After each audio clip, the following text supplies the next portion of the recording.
Theo sarapan sama Yen. Sebelum berangkat kerja, Theo mendaratkan kesyukuran mesra di kening gadis itu. Rasanya aku ingin di rumah saja sekarang. Tidak, Theo, lebih baik kau kerja. Baiklah, aku pergi dulu. Tetap di rumah dan tunggu aku pulang, oke?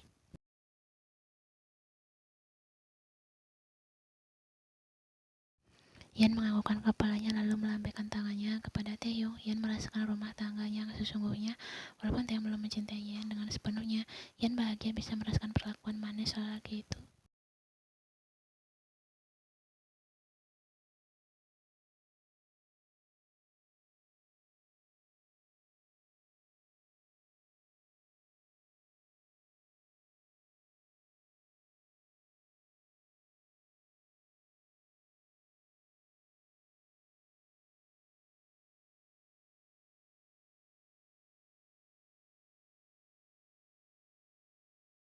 Salah satu main ada yang tidak sengaja melihat kejadiannya dan tertinggal di kolam. Heyong yang tertawa mendengar cerita Bibi Yun. Putraku, terlalu saja ceroboh Bibi Yun. Dia melakukannya di kolam. Anak itu benar-benar tidak tahu tempat. Kurasa sebentar lagi aku akan menimang seorang cucu. Dan memang Yan adalah gadis yang luar biasa.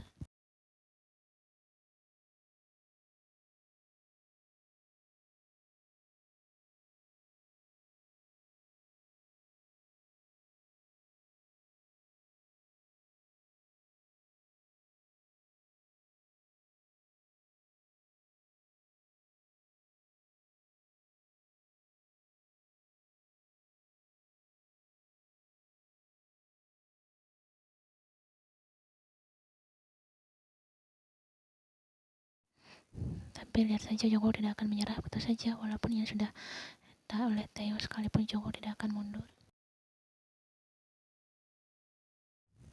Joko tidak akan membiarkan gadis yang disukainya jatuh ke tangan Taeyong. Tidak akan pernah. Jongkok tidak peduli lagi dengan status Yan sebagai kakak ipar. Jongkok merasa marah. Dia sangat marah. Dia hanya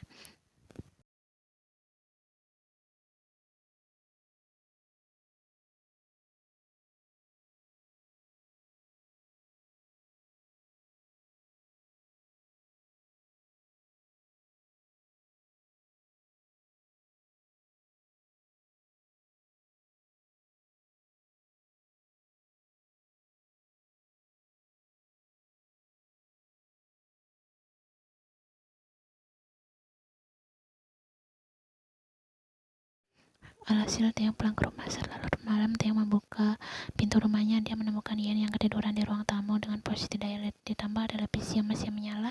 Dia yakin gadis itu pasti menunggunya pulang sampai ketiduran.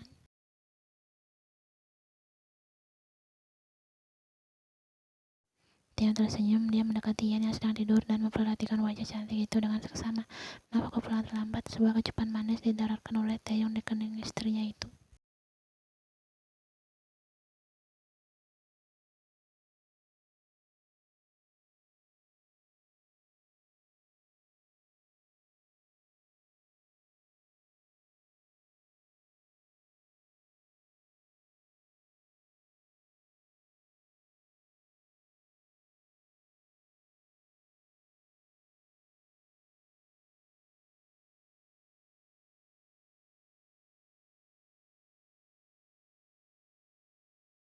Setelah mengganti pakaiannya, Taeyong naik ke atas ranjang dan berbaring di sebelah Yan. Yan menggeliat dan akhirnya dia memeluk tubuh Taeyong. Taeyong tersenyum. Dia memeluk Yan dan mendarat sebuah kecupan di kening gadis itu.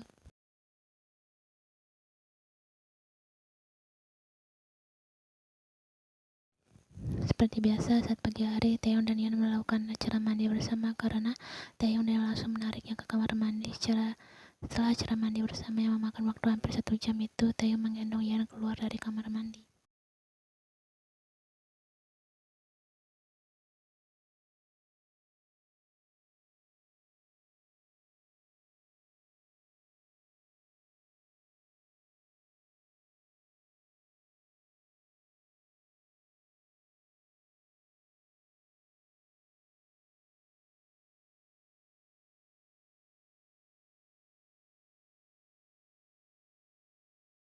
Setelah sarapan, Taeyong memutuskan untuk langsung berangkat kerja. Dia Yan dan tak lupa mendaratkan di kening istrinya itu sebelum pergi. Setelah kepergian Taeyong, suasana rumah menjadi kembali sepi dan Yan merasakan ponselnya berbunyi. Yan melihat ponselnya dan nama Jongkok tertera di sana. Yan merasa ragu untuk mengangkat panggilan Jongkok, namun akhirnya dia mengangkat panggilan itu. Halo Jongkok.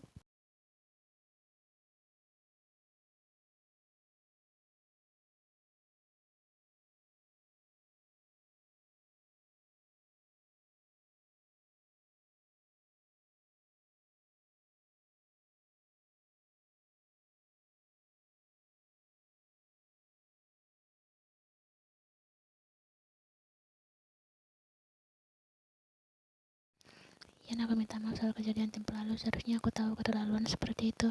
Tak apa-apa Jong, aku juga minta maaf karena membuat kau dan Taeyong bertengkar. Hubungan kami sudah membaik, Ian. Kau sudah meminta maaf kepada Taeyong. Ustaz Jongkok berbicara dengan Taeyong saja enggan, apalagi minta maaf. Jongkok tak sudi. Benarkah? Itu adalah suatu hal yang bagus.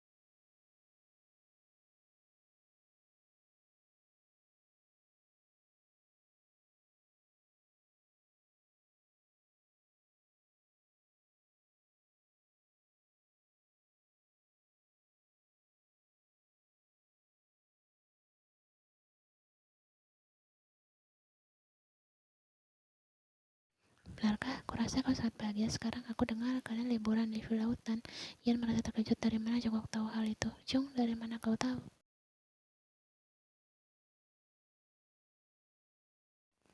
Mama memberitahuku. Apakah kau lupa? Aku juga anak dari keluarga Kim, dan villa itu juga milik keluargaku.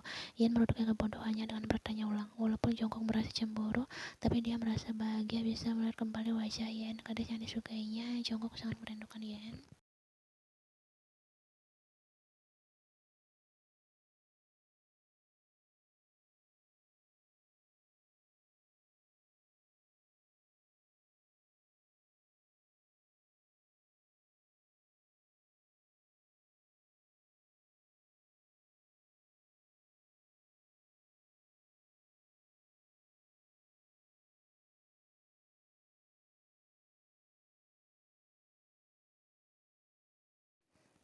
Ngobrol dengan Jongkok membuat Ian lupa waktu. Ian terkejut saat melihat jam sudah menunjukkan pukul 4 sore dan di luar hujan dengan sangat deras. Jong, sepertinya aku harus pulang sekarang. Nanti Taeyong akan mencariku. Jongkok melirik keluar, hujannya dengan deras. Khawatir Ian pulang sendirian, tapi gadis itu pergi naik taksi. Jongkok kemudian menyaringnya. Dia adalah kesempatannya. Hujannya sangat deras, Ian. Bagaimana kalau kita berteduh di apartemenku sebentar, tidak jauh dari sini?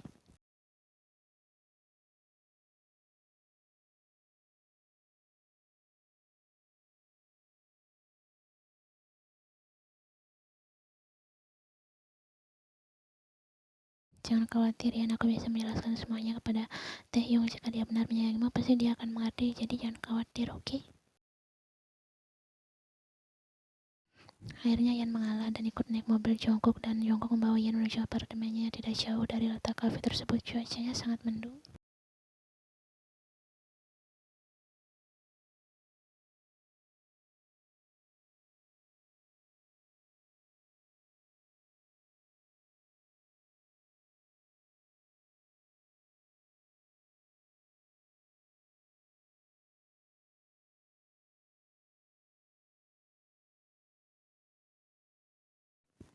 Tak lama kemudian, Jongkok kembali dengan 2 mug coklat panas di tangannya. Dia menyerahkan satu kepada Ian. Jongkok kemudian duduk di samping gadis itu.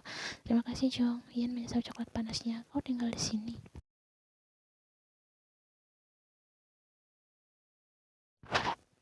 Tidak, aku hanya di sini sekali. Aku sering di rumah. Ian mengangguk. Jongkok memperhatikan Ian yang menyesap coklat panasnya. Sekali gadis itu menggigit bibirnya, Ian merasa tidak nyaman karena Jongkok memandangnya intens seperti tak biasa.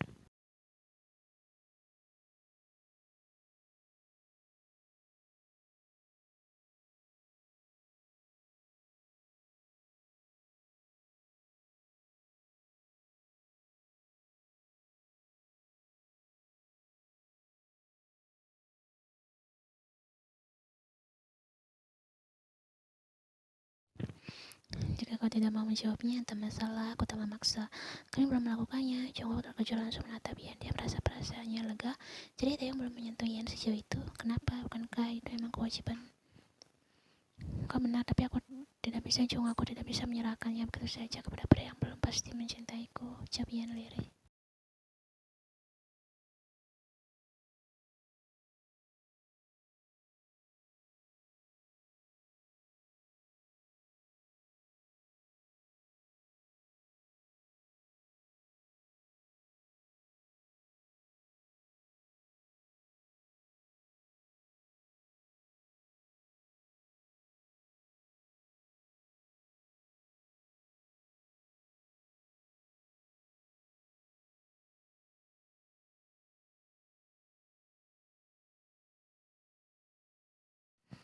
Yan merasa perasaan campur aduk. Dia tidak tahu harus bagaimana. Jungkook adalah pilihan yang baik. Yan juga sempat berpikir andaikan saja yang dijodohkan dengannya itu Jungkook, tetapi di sini Yan cinta itu Taehyung bukan Jungkook.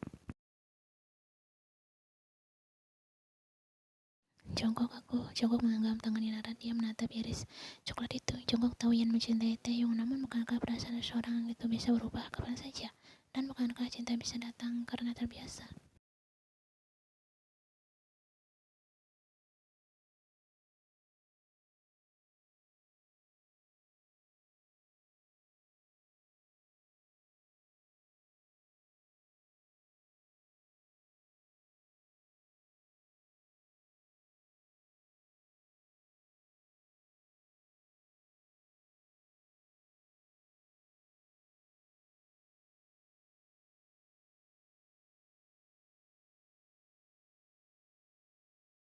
Jungkook merasa gila, apalagi ya merasakan Yan membalas. Semakin menuntut tangan Jungkook.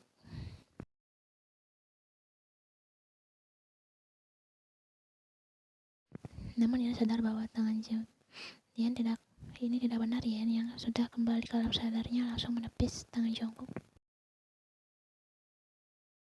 Yan mendorong Jungkook sampai mereka terlepas, membuat Jungkook terkejut. Yan merapikan yang salah tidak sebenarnya dia Jungkook. Yan berdiri dan dia merasa gugup.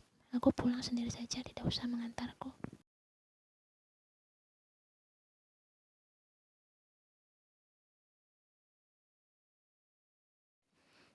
Yan pergi meninggalkan Jungkook. Jungkook tak menghalangi. Gadis itu dia merasa kesal pada dirinya sendiri. Seharusnya dia lebih mengendalikan diri tadi. Jungkook mengusap wajahnya kasar. Yan benar-benar membuatnya lupa diri.